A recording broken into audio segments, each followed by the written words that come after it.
Welcome to another edition of Politics and Right. I'm Egberto, Willies, your host. Today I'm honored to be with Rose Brunache. Yes. With the Women National Organization for Women. National Organization for Women. Welcome. To Politics and Right. How are you doing today? Good. Well, anyway, I know that you've had a hard time with all this walking here at Netroots Nation, but you know what? We have to admit it's worth it. Yes. And I know you'd be nowhere else but here. Yes, absolutely. Anyway, tell us a little bit about your organization. Okay, so we're actually the National Organization for Women. We've been around for 60 years. We were founded by the very famous Betty Friedan, who wrote The Feminine Mystique, which is credited for starting the second wave feminism in the United States. And we are we are unique in the sense that we are multi-focused, right? A lot of women's groups focus just on abortion, just on domestic violence. We focus on everything. Right. Our core values are ending violence against women, reproductive rights, economic equality, constitutional equality, racial justice, and LGBTQI rights. Wait a minute. You're the vice president of the organization. Yes. You actually sound like you're the communication director. You have to be all. We are, even though we're mostly volunteer based. Not me though, but the state and local. It's volunteer. It's grassroots. I was elected by the members. Oh, that's how it's done. So yes, the members across the country. Yes. Okay, so what are you doing to protect our country right now with regards to this current election? Well, we're doing a lot. We're really concerned about the SAVE Act, which is going to disenfranchise many people, particularly women. And tell them why, because a lot of people don't understand. When you say we're going to disenfranchise, that's right up here. Yes. What is it here for the regular person? Yeah, a lot of people think voter ID, that's a lot of stuff that a lot of countries have, but it's a little bit more complicated than that. 80% of women change their name in the United States when they get married. That's what I wanted to hear from you. And so if your birth certificate is, the way you were born, you had your family name, and then you change your name, they're going to look at that and say, sorry, you can't vote. And state ID is not sufficient, by the way. Right. Because the reason why state ID is not sufficient is because it doesn't tell you your immigration status. If you're an immigrant, if you're a legal immigrant, if you're a U.S. citizen. The only thing is your passport, which most Americans don't have a passport. Right. Like 50% don't have a passport, and it might not be in up to date. Let me tell you something that is striking, and I find it disconcerting. The reality is, foreigners, the last thing they want to do is be in touch with any kind of authority. Yes. So why in God's name would they attempt to vote illegally? Please tell me. They don't. If you know anything about illegal immigrants, they try to stay underground, right? They're not, some of them don't even get driver's license, which was an issue in California where they said that you don't have to check your immigration status because people would just drive and, they didn't want to go through the whole legal system. So it's not an issue. And they found that of the people who voted twice, it was American citizens, and it's like 5 people in this huge country. And you know what? Let me give you the stuff that is even more ironic than that.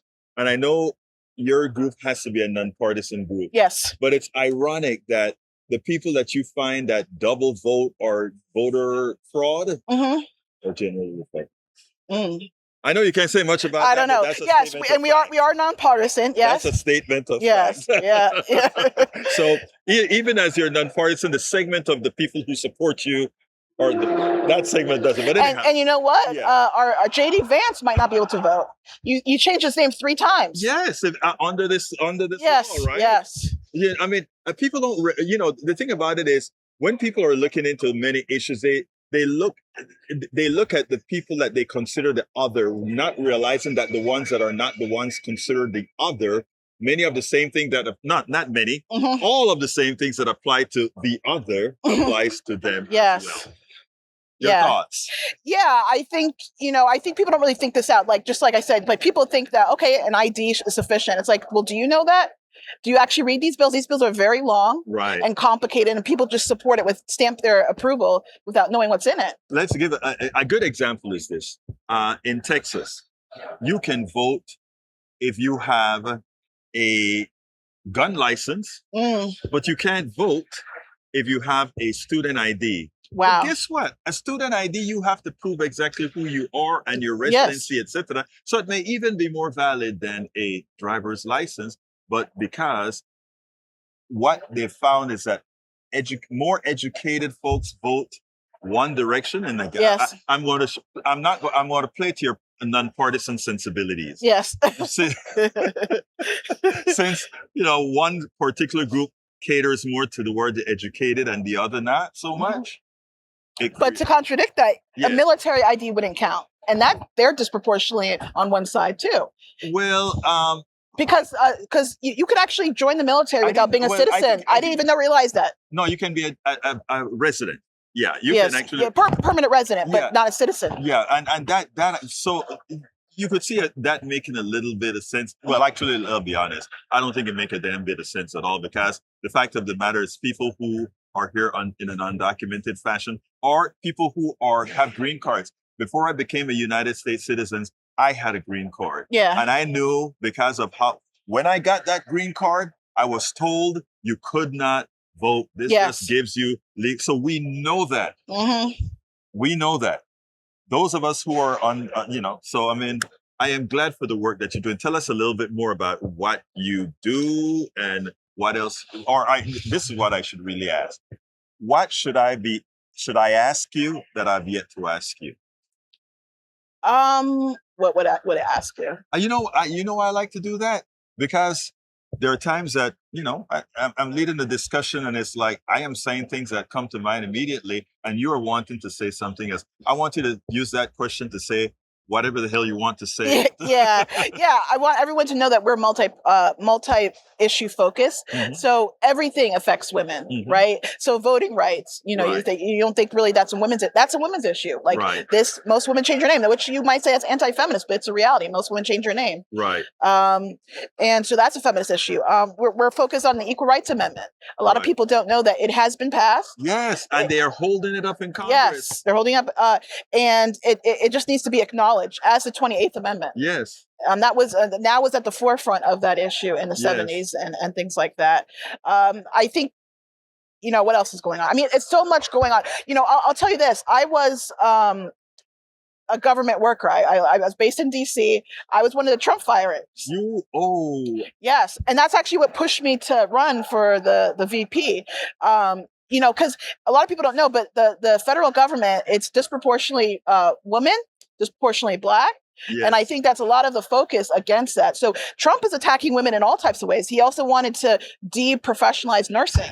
Nurses are like 90% female. Teachers. Yes, teachers. It's amazing. These are professions. These are professionals. Yes. And they're trying to do that. But I'm sorry about the job loss, but I think it is something that we need to put out there as far as this is what this administration did. J.D. Vance just went ahead and prevented 2 women of color from getting their promotion, even though they were promoted at the Hexeth. What did I say? Yeah, the vice president. Oh, okay, Thank you for correcting me, because we want to make sure and keep the record straight. Yes. All right. In closing, what would you like to say?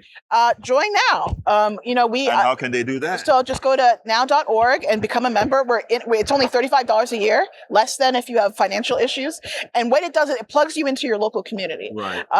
I will tell you one thing that really annoyed me. There was this journalist named Michelle Goldberg. I know who she is. Yes, and she was being interviewed, and she said, "I wish there was a national organization where women could just join and talk about women's issues." And she said that? Yes, and I was like, I was on social media now, and it doesn't count. I was like, yes, now still counts. We're actually celebrating our 60th anniversary. But wait a minute, why is it that you're saying now? Okay, folks, because you said now.org, I want people to know the correct spelling. N-O-W. Oh, it is N-O-W. Yes. National. Oh, forgive me. Yes. It's N-O-W.org. Okay. Yeah, we're celebrating our 60th anniversary. Right. We're still here for a reason. A lot of groups existed. They no longer exist back when we were created. We were created because a group of women actually went to this conference for equal rights in the 1960s, because you had the Equal Rights Commission created, and they weren't doing enough. So you said, we want a women's group that's similar to the NAACP. And that's what we are. So we focus on all encompassing issues with women, and there aren't that many organizations like us. Well, look, let me tell you, thank you for what you're doing. I am upset that nobody else knew that, or rather that Michelle Goldman didn't know that now existed. Yes. But thank you so kindly for what you're doing. Thank you for this. And I know you're going to be going out there and getting the job done. We got to win elections. I know you got to be nonpartisan, but we got to save our democracy now. Yes, we have a PAC. We do have a PAC, so we do endorse candidates. We don't endorse a particular party. If all things equal, we support women, but we also support male candidates who support our core causes. Amen. Yes. Thank you so kindly for being a part of Politics Done Right. Rose Brunache. Why do you think you had to help me? I don't know. Why did you think? Because no one ever gets it. Rose Brunache, thank you so kindly for being with Politics Done Right. Yeah, thank you.